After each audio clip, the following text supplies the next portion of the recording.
சிற்றஞ்சிறுகாலை வந்துன்னை சேவித்து உன் பொற்றாம் ரேடியன் போற்றும் பொருள்களாய் பெற்றுமை துண்ணும் குலத்தில் பிறந்தேனி குற்றையவள் எங்களை கொல்லாமற் போய்காத்து இற்றை பறைகொள்வான் என்றுகான் கோவிந்தா எற்றைக்கு மேலே பிறவிக்கு முந்தன்னோடு உற்றமே யாவோம் உமக்கே நாம் ஆட்செய்வோம் மற்றையினம் காமங்கள் மாற்றேலோ ரெம்பாவாய் ஸ்ரீ ராமராம ராமேதி ரமே ராம மனோரமே சகஸ்டநாம தத்துல்யம் ராமநாம வரணனே ஸ்ரீராம ஜெயம்.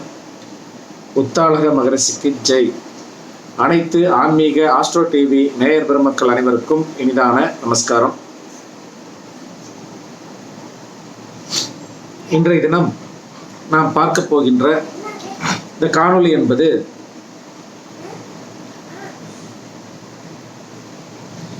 தீராத மன அழுத்தம்.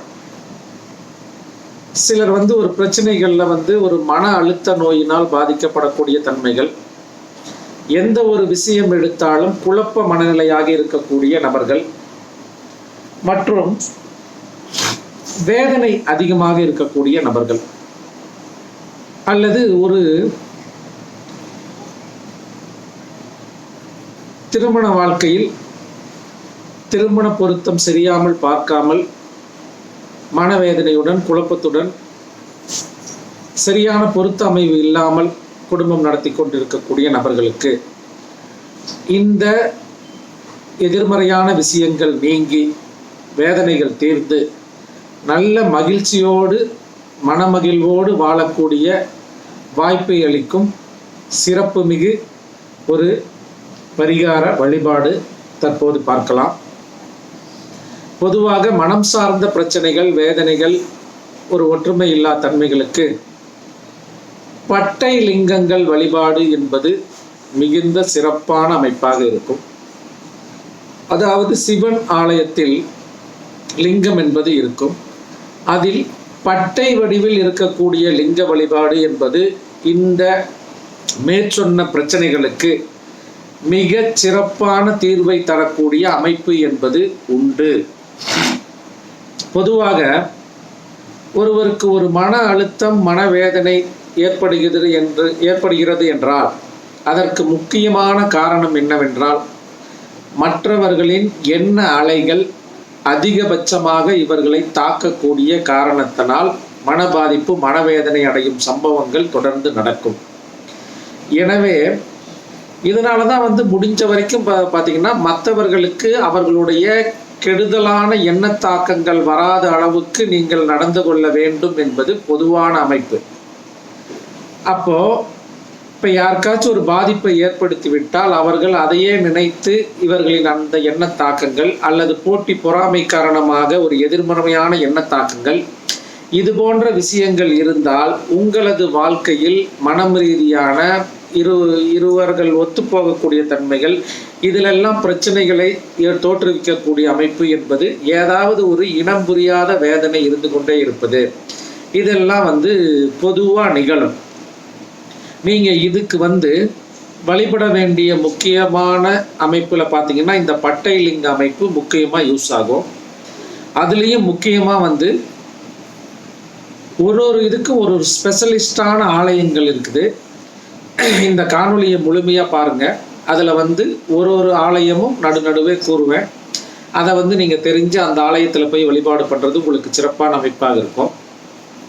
அதில் முக்கியமாக பார்த்தீங்கன்னா 4 பட்டை லிங்கம் இருக்குது. 4 பட்டை அப்படிங்கிறது பார்த்தீங்கன்னாக்கா அது அந்த 4 பட்டை இருக்கக்கூடிய லிங்கத்துக்கு பேர் வேதலிங்கம்.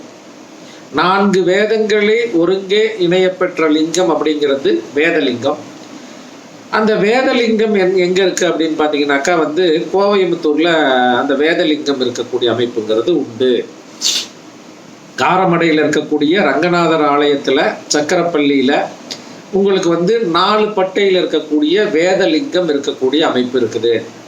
அப்போ இந்த வேதலிங்கம் எதற்கு பயன்படணும் அப்படின்னா, வேதத்தை அனுசரித்த வாழ்க்கை, பள்ளி மாணவர்களுக்கு சரியான படிப்பு வரக்கூடிய அமைப்பு, ஒரு நல்ல தீர்க்க தரிசனமான வேதங்களை அறிந்து நல்ல அறிவுகளை பெறுவதற்கு தடங்கல்கள் இருந்தால் நீங்கள் இந்த வேத லிங்கங்களை வழிபாடு செய்தீர்கள் என்றால் உங்கள் பிள்ளைகள் படிக்கலை அப்படிங்கிற மனவேதனை, மனக்குறை, அதனாலேயே மன அழுத்தங்களை சில பேரண்ட்ஸுக்கெல்லாம் பார்த்தீங்கன்னாக்கா என் பையன் வந்து சரியான முறையில் படிக்க மாட்டேங்கிறான் அப்படின்னு சொல்லி அதனாலேயே நிறைய டிப்ரெஷன் மூடுக்கு போகக்கூடிய பேரண்ட்ஸ் இருக்கக்கூடிய அமைப்பு என்பது உண்டு.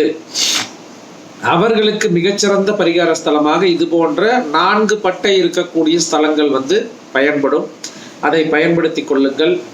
இது வந்து சக்கரப்பள்ளியில் கோவை காரமடை ரங்கநாதர் கோவிலில் 4 பட்டைகளுடன் கூடிய வேதலிங்கம் என்ற அமைப்புங்கிறது இருக்கு.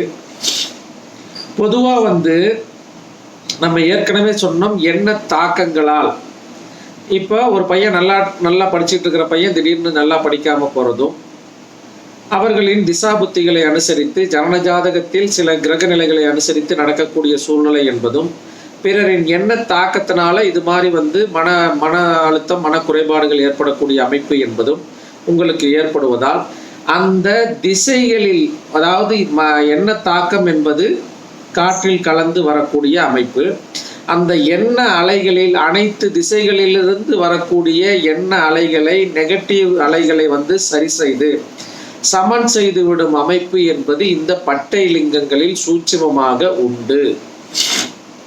அப்போ ஒரு பட்டை லிங்கங்களுக்கும் ஒரு அமைப்பு என்பது இருக்குது. அதுல 4 பட்டை இது சொன்னோம். அதே மாதிரி 8 பட்டை இருக்கக்கூடிய லிங்கங்கள் பார்த்தீங்கன்னா அது பேர் வந்து அஷ்டதாரா லிங்கம்னு சொல்லுவாங்க. இந்த அஷ்டதாரா லிங்கம் அப்படிங்கிறது என்னன்னாக்கா, பஞ்சபூத சக்திகள் பிளஸ் சூரியனும் சந்திரனும் உங்களுடைய ஆன்மாவும் சேர்ந்தது தான் வந்து இந்த அஷ்டதாரா லிங்கம். அதாவது நீர், நிலம், காற்று, தீ, ஆகாயம், இது வந்து பஞ்சபூதங்கள். இதனுடன் சூரியன், சந்திரன், ஆன்மா இவை கலந்தது அப்படிங்கிறது வந்து அஷ்டதாரா லிங்கம். இந்த அஷ்டதாரா லிங்கம் எப்படி சார் இருக்கும் அப்படின்னாக்கா 8 பட்டைகளுடன் இருக்கக்கூடிய அமைப்புக்கு பேர் வந்து அஷ்டதாரா லிங்கம். பொதுவாகவே வந்து என் திசைகள் வீரட்டானேஸ்வரர்ங்கிற தெய்வம், அதே போல 8 பட்டை இருக்கக்கூடிய லிங்கங்கள், அதே போல 8 பைரவர்கள் இருக்கக்கூடிய அமைப்பு அப்படிங்கிறதெல்லாம் வந்து மிகச் சிறப்பான ஒரு அமைப்பாக வேலை செய்யும். அதே போல சிதம்பரத்தில் இந்த 8 பட்டை லிங்கம் வந்து சிதம்பரத்துல வந்து நவலிங்க சன்னதி இருக்கக்கூடிய இடத்துல வந்து இந்த 8 பட்டை லிங்கம் வந்து அங்க வந்து நவலிங்கமாக இருக்கிறது. நீங்க வந்து அங்க வந்து இதை வந்து தரிசனம் பண்ணலாம். இதுவும் உங்களுக்கு வந்து அந்த எண்ண அலைகளை சமன் செய்து தரக்கூடிய அமைப்பு என்பது உங்களுடைய ஆன்மா பாதிக்காமல் சில நல்ல அமைப்புகளை உங்களுக்கு உருவாக்கி கொடுக்கக்கூடிய அமைப்புங்கிறது இதுல வந்து உண்டு. அதே போல 16 பட்டை இருக்கக்கூடிய லிங்கங்களுக்கு பேர் என்ன அப்படின்னு பார்த்தீங்கன்னாக்கா ஷோடச லிங்கம் அப்படின்னு சொல்லுவாங்க. இது சில இடங்களில் சந்திரகலா லிங்கம்ங்கிற பேர்ல கூட இது வந்து வியாபித்திருக்கக்கூடிய அமைப்பு என்பது உண்டு. இந்த 16 பட்டை இருக்கக்கூடிய சோடச லிங்கம்ங்கிறது சிதம்பரத்திலேயும் இருக்கு. அதே போல இங்க ஆத்தூருக்கு பக்கத்தால, சேலம்ல வந்து ஆத்தூருக்கு பக்கத்தால கள்ளக்குறிச்சி போற வழியில சொர்ணபுரீஸ்வரர் கோவில்னு இருக்கு. அது வந்து பொன்பரப்பி அப்படிங்கிற ஊர்ல அம்மையகரம் சொல்லக்கூடிய ஆலயத்துல வந்து பொன்பரப்பியில வந்து சொர்ணபுரீஸ்வரர் ஆலயம் இருக்கு. இந்த ஆலயத்துல வந்து 16 பட்டையுடன் கூடிய சொர்ணபுரீஸ்வரர் மிகவும் சிறப்பாக வீட்டிருக்கக்கூடிய அமைப்புங்கிறது உண்டு. இந்த ஆலயத்தில் சென்று வழிபாடு செய்தாலும் உங்களுக்கு மிகச் சிறப்பான மனம் சம்பந்தப்பட்ட உங்களுக்கு எந்த ஒரு மனக்குறை இருந்தாலும் அந்த மனக்குறையை தீர்ப்பதற்கு இந்த ஆலயங்கள் உங்களுக்கு சிறப்பாக உதவி செய்யும். அதே போல திருப்பட்டூர்ல இருக்கக்கூடிய பிரம்மபுரீஸ்வரர் ஆலயத்திலும் இது போல சோடசலிங்கங்கள் உண்டு. இந்த திருப்பட்டூர்ல இருக்கக்கூடிய சோடசலிங்கம் வந்து என்ன அப்படின்னாக்கா, ஆவுடை இல்லாமல் சமதரையில் இருக்கக்கூடிய அமைப்பில் இந்த சோடசலிங்கம் அப்படிங்கிறது இருக்கு. அப்போ ஒரு சோடச லிங்கங்களை நீங்கள் வழிபாடு செய்தீர்கள் என்றால் உங்களுக்கு 16 விதமான பேறுகளும் கிடைக்கக்கூடிய வாய்ப்பு என்பது உண்டு. இதை அறிந்து செயல்படுத்திக் கொள்வது உங்களுக்கு சிறப்பான அமைப்பாக இருக்கும். இதுல பாத்தீங்கன்னா 32 பட்டை இருக்கு, 64 பட்டை இருக்கு. இது போல ஒவ்வொரு அமைப்பும் வந்து உண்டு. இப்போ ஒரு எக்ஸாம்பிளுக்கு 32 பட்டை இருக்கக்கூடிய சிவலிங்கங்களுக்கு பேர் பார்த்தீங்கன்னா தர்மலிங்கம் அப்படிங்கிற பேர்ல இருக்கும். தர்மதாராலிங்கம் அப்படிங்கிறது வந்து 32 பட்டை இருக்கக்கூடிய சிவலிங்கம். இது வந்து காஞ்சிபுரத்தில் இருக்கக்கூடிய சிவன் கோவில்ல வந்து இது போன்ற அமைப்பு அப்படிங்கிறது இருக்கு. இந்த 32 விதமான பட்டை இருக்கக்கூடிய சிவனுக்கு வந்து நல்ல அபிஷேக ஆராதனைகள் செய்து வழிபாடு செய்தால் உங்களுடைய வேதனைகள் தீரக்கூடிய, மனக்குறைகள், நீங்கள் எது சார்ந்த விஷயங்களில் ஒரு மனக்குறையுடன் இருந்தாலும் அதை சரி செய்யும் சூழ்நிலை என்பது இந்த வகையான லிங்கங்களுக்கு உண்டு. அதே போல 64 வகையான பட்டைகள் அப்படிங்கிறது வந்து யோகினி லிங்கம் அப்படின்னு சொல்லக்கூடிய லிங்கத்துக்கு வந்து 64 பட்டை இருக்கும். அப்போ வந்து நீங்க வந்து நிறைய வந்து ஒரு ஆயக்கலைகள் 64லும் நல்ல சிறப்புடன் வெளிர வேண்டும் என்றால் இந்த 64 பட்டை இருக்கக்கூடிய தெய்வங்களுக்கு அபிஷேக ஆராதனை செய்து முறைப்படி வழிபாடுகள் செய்தால் உங்கள் வாழ்க்கையில் நீங்கள் அனைத்து கலைகளிலும் தேர்ச்சி பெறக்கூடிய அமைப்பு என்பது, கிடைக்கக்கூடிய வாய்ப்பு என்பது உண்டு. இதுபோன்று இந்த அமைப்பில் இருக்கக்கூடிய லிங்கங்களை நீங்கள் சென்று முறையாக வழிபாடு செய்தீர்கள் என்றால் ஒரு மனிதனோட இதுல வந்து 18 சரீரங்கள் இருக்கக்கூடிய அமைப்பு என்பது பொதுவாக உண்டு. பொதுவாக 9 வந்து ஸ்தூல சரீரம், 9 வந்து சூட்சும சரீரம்.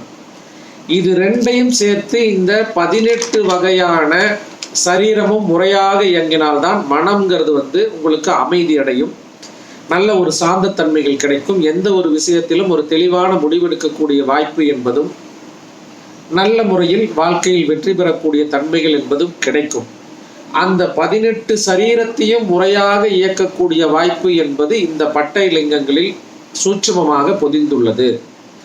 இதை நீங்க வந்து அதை முறையாக வந்து தம்பதி சமேதரா நீங்க வந்து குடும்ப சகீதமா அந்த கோவில்களுக்கு, இது போன்ற ஆலயங்களுக்கு சென்று உங்களுடைய ஜனன ஜாதகத்தில் என்ன பிரச்சனைகள் இருக்கிறது, அதற்கு எந்த கிரகம் காரணமாக இருக்கிறது என்பதை அறிந்து அந்த கிரகத்திற்கு ஏற்றவாறு அபிஷேக ஆராதனைகள், நைவேத்திய பொருட்கள், வஸ்திரங்கள், அதற்கு ஏற்றவாறு நீங்கள் அந்த ஆலயத்திற்கு சென்று அந்த பகவானுக்கு சாற்றி அந்த நைவேத்தியமாக படைத்து நீங்கள் தம்பதி சமேதராக, குடும்ப சமேதராக சென்று வழிபாடு செய்து வந்தீர்கள் என்றால் உங்களுடைய சரீரம் முழுமையாக நல்ல அமைதியாக இயங்கி மனம் அமைதி பெறக்கூடிய சூழ்நிலை என்பது தானாகவே கிடைக்கும்.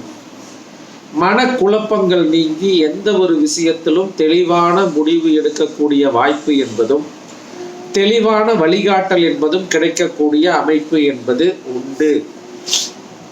அதுல பாத்தீங்கன்னாக்கா மெயினா வந்து இந்த திருச்சிக்கு பக்கத்துல சமயபுரம் கோவில்ல வந்து, சமயபுரம் இருக்கிறதுங்கிறது வந்து கண்ணனூர் ஆலயம், கண்ணனூர்ங்கிற ஊர்ல தான் இந்த சமயபுரம் ஆலயம் வந்து இருக்கு. அப்ப அங்கேயே வந்து போஜலேஸ்வரர் அப்படின்னு சொல்லி ஒரு சன்னதி வந்து இருக்கு. அந்த ஆலயத்திற்கு சென்று வழிபாடு செய்தீர்கள் என்றாலும் இந்த மனம் சார்ந்த பிரச்சனைகளுக்கு உங்களுக்கு மிக மிக மிக மிக சிறப்பான தீர்வை கொடுக்கக்கூடிய ஒரு பழமையான ஸ்தலமாக அது இருக்கின்றது. அந்த பழமையான ஸ்தலத்திற்கு சென்று நீங்கள் வழிபாடு செய்தீர்கள் என்றால் உங்களுக்கு மிக சிறப்பாக இந்த சமயபுரத்திற்கு அருகாமையில் உள்ள இந்த தெய்வம் நல்லதொரு தீர்வு என்பதனை உங்களுக்கு அளித்து மனம் சாந்தி, எப்பயுமே வந்து எந்த ஒரு தொழில் செய்தாலும், எந்த ஒரு படிப்பு, எந்த ஒரு பிரச்சனை என்றாலும் அந்த பிரச்சனைகள் நீங்கி மன தெளிவுடன் மன மகிழ்வுடன் வாழ்வதுதான் சிறப்பான வாழ்க்கை. அதை சிறப்பாக ஏற்படுத்தி தருவதற்கு இந்த பட்டை லிங்க வழிபாடு பயனாகிறது. அதேபோல் இந்த போஜலேஸ்வரர் சன்னதியில் இருக்கக்கூடிய சிவபெருமானும் உங்களுக்கு மிகச் சிறப்பாக துணை புரிவார். அவரை சென்று சிறப்பாக வணங்கி வாருங்கள். ஒரு லிங்கத்தையும் எந்தவித மலர்களால் அலங்கரிக்கணும், எந்தவித மலர்களால் வழிபடணும், எத்தனை மலர்களால் வழிபடணும், எந்த வகையான பொருட்கள் கொண்டு அபிஷேகம் செய்ய வேண்டும், எந்தெந்த பொருட்களை நைவேத்தியமாக செய்ய வேண்டும் என்பது உங்களுடைய ஜனனகா ஜாதக கிரகம் சுட்டிக்காட்டும்.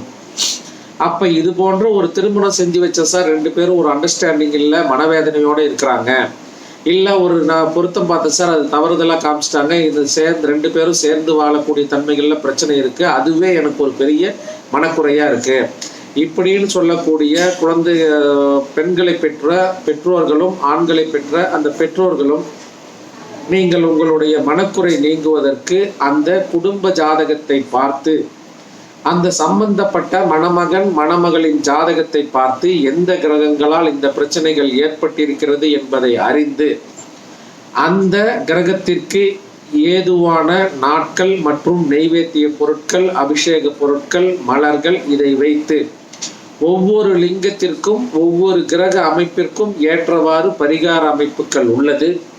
அதன்படி இந்த 4 பட்டை இருக்கக்கூடியது நீங்கள் 4 பட்டையில் போய் வழிபாடு பண்ணணுமா, 8 பட்டை இருக்கக்கூடிய கோயிலில் வழிபாடு பண்ணணுமா, 16 பட்டை இருக்கக்கூடிய கோவிலில் வழிபாடு பண்ணணுமா, அல்லது தர்மதாரா லிங்கத்தில் வழிபாடு பண்ணணுமா, இல்லை யோகினி லிங்கத்தில் வழிபாடு பண்ணணுமா என்பதையெல்லாம் சூட்சுமமான விஷயங்கள் அவரவர் ஜனன ஜாதகத்தை பொறுத்து இருக்குது. அதையும் அறிந்து நீங்கள் போய் இதை இந்த கோவில்களில் வழிபாடு செய்தீர்கள் என்றால் சகல துறைகளிலும் வெற்றி பெறக்கூடிய உபாயம் அப்படிங்கிறது உங்களுக்கு உண்டு. அதிலும் முக்கியமாக வரக்கூடிய இந்த மாதத்துல பாத்தீங்கன்னாக்கா உங்களுக்கு 2/5/2022 திங்கட்கிழமை நாட்கள்ல இந்த ஆலயத்துல போய் இது போன்ற ஆலயங்கள்ல நீங்க போய் வழிபாடு செய்தீர்கள் என்றால் உங்களுக்கு மிகச் சிறப்பான பலன்களை நல்கும்.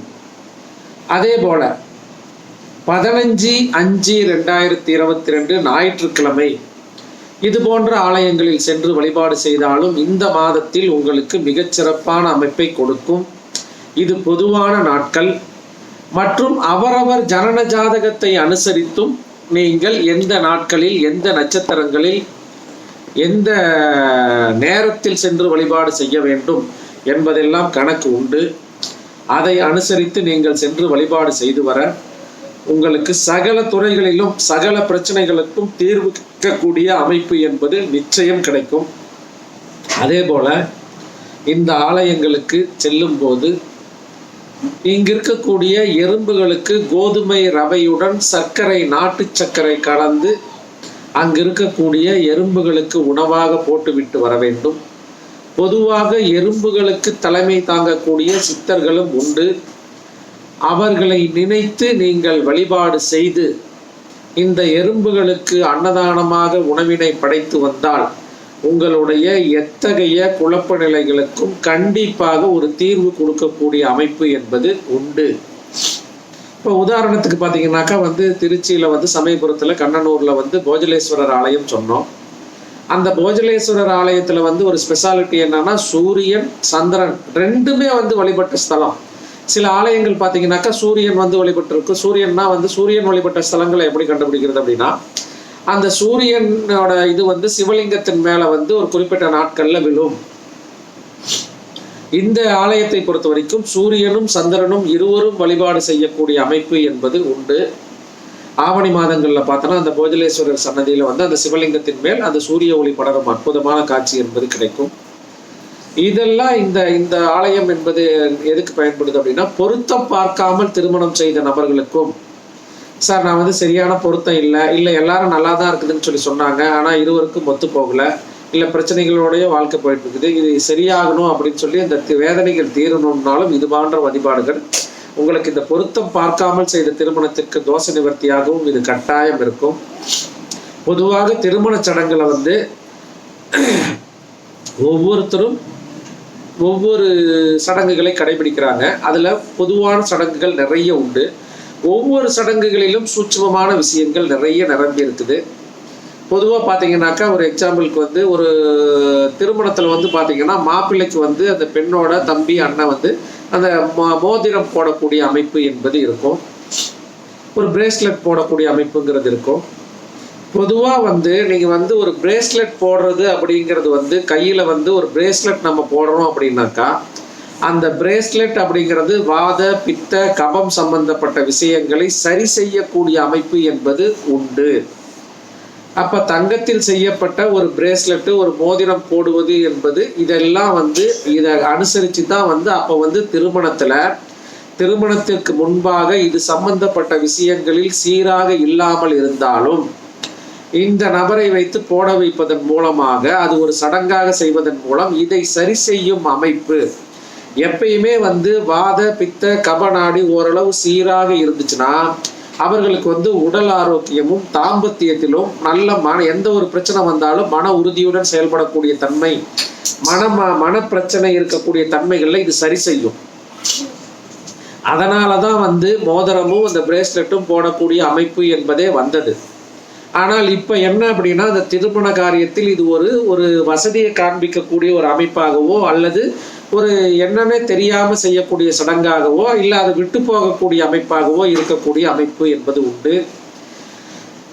இந்த வகையில் இந்த திருமணத்திற்கு போடக்கூடிய மோதிரம் எந்த அளவில் இருக்க வேண்டும், அதாவது எவ்வளவு கிராம்ஸ்ல இருக்கணும், அந்த கையில போடக்கூடிய பிரேஸ்லெட் அப்படிங்கிறது எவ்வளவு அளவுல இருக்க வேண்டும் அப்படிங்கிறதெல்லாம் சில விதிகள் உண்டு. அவரவர் ஜனன ஜாதகம் பொதுவான விதிகள் அப்படிங்கிறது உண்டு.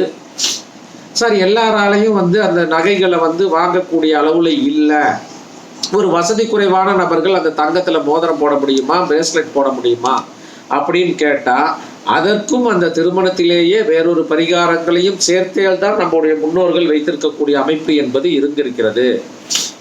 அப்ப தங்கம் பெரிய அளவுல வாங்கி ஒரு பிரேஸ்லெட்டாகவோ மோதிரமாகவோ திருமண வேலையில் செய்ய முடியாத நிலையில் இருக்கக்கூடிய நபர்களுக்கு அதற்கும் மாற்று பரிகாரங்கள் என்பது உண்டு. அது நவதானிய பாலி, அது எப்படி போடணும், என்ன பண்ணணும், எந்த தெய்வத்தில் வச்சு பண்ணணும் அப்படிங்கிறதெல்லாம் வந்து நிறைய சூட்சுமமான விஷயங்கள் இருக்குது. அதை வந்து திருமணத்துக்கு முன்பாக சில சடங்கு சம்பிரதாயங்களை அனுசரித்து அதை செய்து திருமணம் முடிந்த பிறகு அதை விசர்ஜனம் செய்யக்கூடிய அமைப்பு அப்படிங்கிறதெல்லாம் வந்து உங்களுக்கு வந்து உண்டு. எனவே திருமணத்தில் ஆதிகாலம் தொட்டு இருக்கக்கூடிய சடங்குகளை குறைக்காதீர்கள், அதை நாகரீகம் என்ற பெயரில் மாற்றாதீர்கள். அது என்னென்ன சடங்குகள் இருந்ததோ அதை அந்த அளவிலேயே நீங்கள் உங்களுடைய பெரியோர்களை கேட்டு செயல்படுத்தி கொள்வதும் அல்லது ஜோதிடர்களிடம் கேட்டு தெரிந்து அதன்படி செயல்படுவதும் உங்களுக்கு சிறப்பான அமைப்பாக இருக்கும். பத்திரிக்கை அடிக்கிறதுலிருந்து சில சம்பிரதாயங்கள் உண்டு. துணி எடுக்கிறதுலேருந்து பத்திரிக்கை வைக்கிறதுலேருந்து பத்திரிக்கையை பிரிண்ட் செய்யறதுலேருந்து அந்த பத்திரிகையை குலதெய்வத்திற்கு வைப்பதிலிருந்து எல்லாத்துலேயும் ஒரு முறைகள் அப்படிங்கிறது இருக்கக்கூடிய தன்மைகள் இருப்பதனால அதை அனுசரித்து செயல்படுங்கள். இதெல்லாம் என்னால் செய்ய முடியல சார், தவறுதெல்லாம் செஞ்சுட்டோம், அதனால சில பிரச்சனைகளை அனுபவித்து கொண்டிருக்கிறோம், சில வேதனைகளை சொல்ல முடியாத பிரச்சனைகளை சந்தித்து கொண்டிருக்கிறோம் என்று சொல்லக்கூடிய நபர்கள் இது போன்ற உங்களுடைய பிரச்சனைக்கு ஏற்ற பட்டை லிங்கங்களை தேர்ந்தெடுத்து வழிபாடு செய்யுங்கள். உங்களுடைய பிரச்சனை எல்லாம் தூள் தூளாகி நீங்கள் நல்ல மனமகிழ்வோடு நல்ல மனத்தெளிவு பற்று, ஒரு 2 பேத்துக்கு ஒரு பிரச்சனை இருக்குதுன்னாவே மனம் ஒன்றி போனால், மனம் புரிந்து கொண்டாலே அதில் இருக்கக்கூடிய பெரும்பாலான பிரச்சனைகள் நீங்கிவிடும். அந்த மனத்தெளிவையும் ஒரு புத்துணர்ச்சியும் நல்ல வாழ்க்கை பாதைக்கு எதிர்காலத்திற்கு நல்ல ஒளிவிளக்காகவும் இந்த பட்டை லிங்க வழிபாடு உங்களுக்கு இருக்கும். எனவே இது போன்ற பிரச்சனைகள் இருக்கக்கூடிய நபர்கள் இந்த வழிபாடுகளை தெரிந்து இந்த குறிப்பிட்ட ஆலயங்களுக்கு சென்று நல்ல முறையில் வழிபாடு செய்யுங்கள். உங்களுக்கு மனமகிழ்ச்சி சந்தோஷம் என்பது உடனே தேடி வரும். எவ்வளவு பெரிய சிக்கலில் இருந்தாலும் அதிலிருந்து லாபகமாக வெளிவரக்கூடிய உபாயங்கள் உங்களுக்கு தெரிய வரும். எனவே திருமண பொருத்தம் பார்க்காமல் செய்துவிட்டோம், அதனால் சில அசௌகரியங்களை சந்தித்துக் கொண்டிருக்கிறோம் என்று மனவேதனையே தொடர்ந்து பட்டு கொண்டிருக்காமல், எவ்வளவோ ஆலயங்கள், எவ்வளவோ பரிகார முறைகள், எவ்வளவோ வழிகாடுகள், சூட்சுமமான விஷயங்கள் நிறைய கொட்டி கிடக்கின்றது. அதில் இது போன்ற அவ்வப்போது நம்முடைய சேனல்ல தொடர்ந்து காணொளிகள் வெளிவரும். இது மாதிரி பார்த்து நீங்கள் உங்களுக்கு தேவையான பிரச்சனைகளுக்கு தகுந்த தீர்வுகளை எடுத்துக்கொள்ளுமாறு வேண்டி இந்த பட்டை லிங்கத்தை சென்று வழிபாடு செய்யுங்கள். வாழ்க்கையில் நல்ல மாற்றங்கள் வரும். மகிழ்ச்சி, சந்தோஷம், ஆனந்தம் என்றென்றும் நிறைகிறது என்று கூறி இந்த அளவில் இந்த காணொளியை நிறைவு செய்கிறேன். நன்றி, நமஸ்காரம்.